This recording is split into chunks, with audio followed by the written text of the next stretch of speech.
السلام علیکم جناب، کیسے ہیں آپ لوگ؟ امید ہے کہ آپ لوگ اچھے ہوں گے، خوش و خرم ہوں گے، آباد ہوں گے۔ ہم لوگ ضاحیہ مال گئے تھے، وہاں محمد کے کچھ کپڑے ایکسچینج کرنے تھے، صحیح نہیں آئے تھے، صحیح سائز نہیں تھا، غلطی سے چھوٹے آ گئے تھے، تو ہمیں وہاں جانا تھا، لیکن وہ دن بھی اوور ہو رہے تھے، 14 دن کا وہ ہوتا ہے، ٹائم ہوتا ہے۔ ہم لوگوں نے بولا اس سے پہلے کہ وہ ٹائم ختم ہو ایکسچینج کر لیں۔ واپسی میں بچے کہنے لگے یہیں کھانا کھانا ہے، مطلب موسٹ ویلکم، چلتے ہیں۔ یہاں کھانا کھانے چلے گئے، ہم نے آرڈر کیا صرف چکن ٹکا، کیونکہ کباب بھی آرڈر کیے تھے، ہم نے چکن ٹکا بھی آرڈر کیا تھا، لیکن انہوں نے شاید ہمارا آرڈر سنا نہیں، ہمیں کباب کا آرڈر نہیں سنا، صرف چکن ٹکے کا سنا، اور آرڈر ہمارا لے آئے اور اس کے ساتھ کباب بھی لے آئے، لیکن صرف ایک سیخ کباب کی تھی۔ ہم نے بولا کہ ہم نے تو آپ کو آرڈر کیا تھا کباب کا، کہنے لگے نہیں آپ نے تو کباب کا آرڈر نہیں کیا تھا، یہ تو میں اپنی طرف سے بچے کے لیے کباب لے کے آؤں، کیونکہ یہ ہمیشہ جو ہے وہ اس کے والد صاحب جو ہیں وہ اس کو کباب منگا کے دیتے ہیں۔ آپ لوگوں نے کباب آرڈر نہیں کیا تھا، صرف ٹکا آرڈر کیا تھا، تو میں کباب بھی لے آیا اس کے لیے، یہ میری طرف سے۔ میں نے بولا یہ آپ کی طرف سے نہیں، ہم نے تو آرڈر کیا تھا، کہنے لگے نہیں یہ میری طرف سے اس کو گفٹ ہے۔ ٹھیک ہے، اتنے اچھے ہیں وہ، ان کو پتہ ہے کہ ان کا کسٹمر جو ہے وہ کیا چیز شوق سے کھاتا ہے، لیکن اس کے باوجود بھی ہم نے دوبارہ سے کباب آرڈر کیا اور ان کا گفٹ بھی ایکسیپٹ کیا، اور اپنی ہی طرف سے انہوں نے، کیونکہ مجھے کون سا سوپ پسند ہے آپ یہ؟ ہاٹ اینڈ ساور سوپ پسند ہے، تو وہ بھی لے آئے، اس کے بھی انہوں نے پیسے چارج نہیں کیے۔ یعنی بہت اپنے سروسز بہت اچھی ہیں ان کی، کسٹمر کا اپنا بہت خیال رکھتے ہیں، دیکھتے ہیں کہ وہ کیا چیز پسند کرتا ہے، اس میں بہت زیادہ جو ہے وہ دوسرے کو ایسا لگتا ہے کہ جیسے اپنے گھر آ گئے ہیں۔ مطلب جیسے وہ بنا ہوتا ہے حلوہ، ان کے یہاں بنا ہوا ہوتا ہے تو حلوہ لا کے دے دیتے ہیں فری آف کاسٹ، کوئی وہ نہیں ہے، ان کا کمپلیمنٹری ہو جاتا ہے۔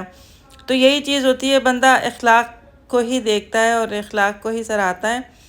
آپ کسی دکان میں چلے جائیں، آپ کو بھلے چیز اچھی نہ دیکھے، اچھی نہ ملے، لیکن دکاندار کے اخلاق کی وجہ سے جو ہے وہ آپ چیز خرید لیتے ہیں، اور بعد میں جب گھر آتے سوچتے ہیں کہ یہ چیز ہم نے کیوں خریدی خواہ مخواہ میں، لیکن کیونکہ دکاندار اتنا با اخلاق ہوتا ہے کہ جو ہے وہ چیز لینے پہ مجبور ہو جاتا ہے کسٹمر۔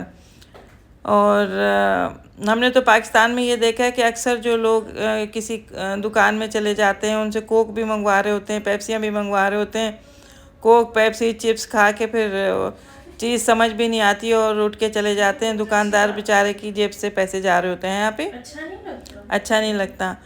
بہرحال پھر ہم لوگ واپسی میں یہ میٹھا لینے کے لیے چلے گئے تھے۔ آپ کو پتہ ہے کہ جب ہم لوگ باہر نکلتے ہیں تو بچی کو قابو نہیں رہتا، کبھی یہ آکٹوپس کی طرح اٹھا رہی ہوتی ہے، کبھی وہ اٹھا رہی ہوتی ہے۔ بہرحال یہاں سے بھی اس نے کیک ویک خریدے تھے، اپنے کروسون وغیرہ خریدے تھے، دونوں بہن بھائی مل کے رات کو بیٹھ کے کھاتے ہیں۔ یہ لوگ ٹی وی دیکھ رہے ہوتے ہیں یا کوئی چیز لگا لیتے ہیں، کوئی ڈرامہ لگا لیتے ہیں، اور یہ خوب انجوائے کرتے ہیں۔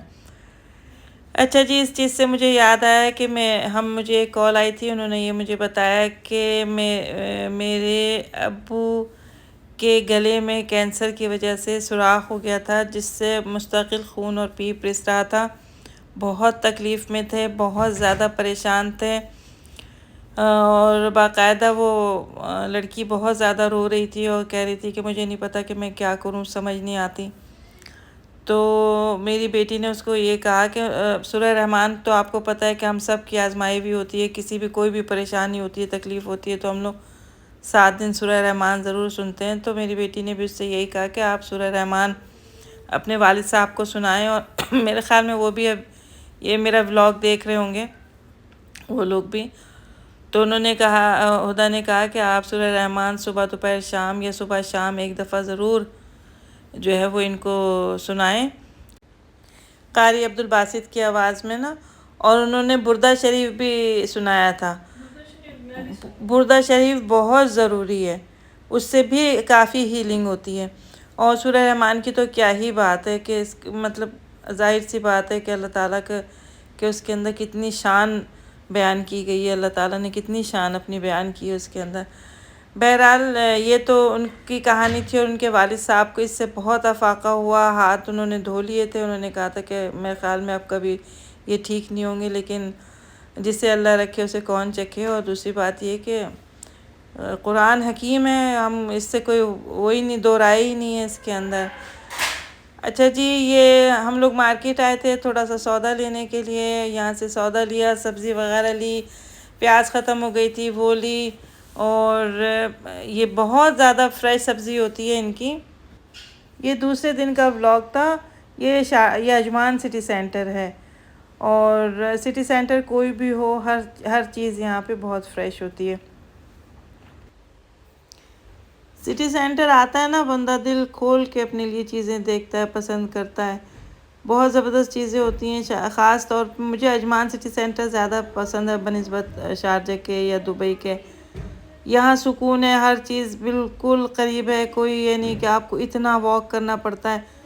سہارا سینٹر ہو گیا یا دوسرے مالز ہو گئے، اتنا زیادہ چلنا پڑتا ہے کہ بندہ شاپنگ کیا کرے گا، اتنا واک ہو جاتی ہے اس کی، ٹانگوں سے دھوئیں نکلنے لگتے ہیں۔ اچھا جی، ولاگ ہو رہا ہے ہمارا ختم۔ اپنا ڈھیر سارا خیال رکھیں، اپنے ارد گرد لوگوں کا خیال رکھیں، اپنے پڑوسیوں کا، اپنے ماں باپ کا، اپنے بہن بھائیوں کا، ہماری طرف سے اللہ حافظ۔